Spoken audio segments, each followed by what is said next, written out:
Hey, it's Joelle with Elemental Arts, and we're going to have Jan take a look inside and show us some of the more technical things that we're doing with the trailer. Hi, it's Jan from Elemental Arts, and I'm going to be going over some of the different things that are going into the trailer.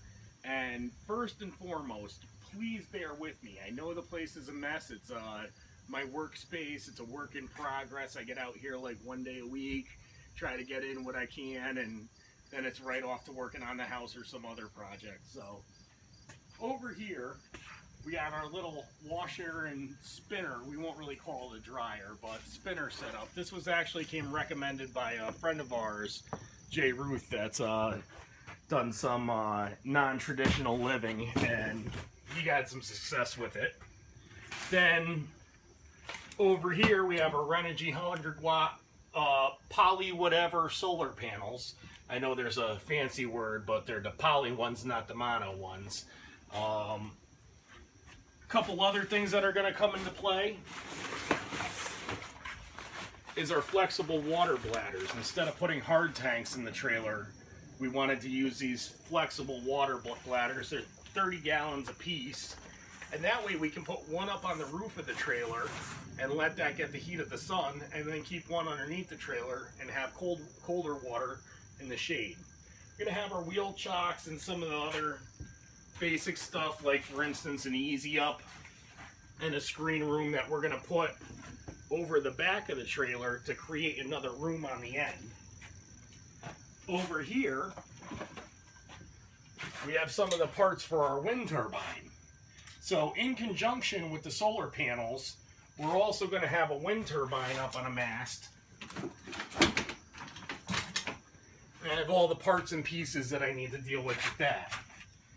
Over here we have our laundry sink, which one of the things we were trying to figure out, doing dishes and everything like that, in a lot of the camper situations and a lot of the stuff that you see for sale, they give you this little tiny sink that you could barely wash your hands in. We're going to be trying to prepare food and everything else. Having a little bit deeper sink with some size could really help, and that's why we decided to go this route. Underneath, we have our small gray water tank. We'll just call that a small gray water tank. But yeah, we're gonna have to be careful about not overflowing the thing. But in reality, when you're dealing with scavenged water and such, you're not just running the sink the way you do in a house anyway. Over here we have the beautiful wall me and my friend Kenny built. He's been a huge help in the build. Thank you very much to his wife for allowing him out for the days. And then in here we have what's going to be the water closet, bathroom, power area. Alright, so here's where we have the water situation. We have electric hot water heater, couple pumps, building out the branches with snake bite fittings and packs. We're going to be running this over to the shower, which is going to be in this section of the Enos. Right now I have the batteries and just some other junk in the way, but we have an aluminum floor pan being built for the shower by a friend, Tim the Welder, who's a fabricator, and we're going to end up putting plastic on the walls in here. Here we have our Nature's Head composting toilet and the Magnum Energy inverter. When it came to the power situation, we really wanted to make sure we weren't going with the cheapest components and burning out our expensive electronics and stuff, so that's why we went with Magnum Energy instead of some of the other lesser priced products.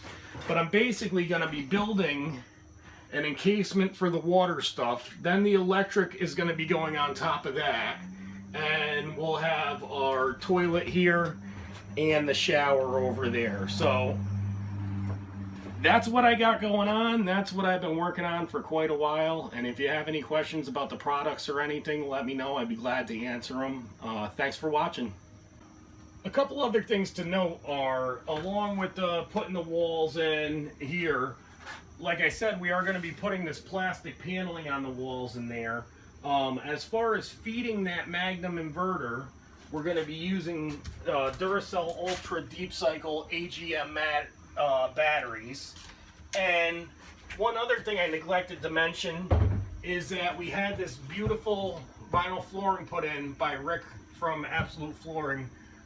Great guy. So we are gonna down the line as well be putting up some kind of wallpaper just to finish this off. So we're really excited about how the whole thing's gonna come together, and we're getting there. It's not been a small project, but it's been a very rewarding project. So if you're trying to do anything like this or you have any questions, feel free to ask. Thanks for watching. Have a great day.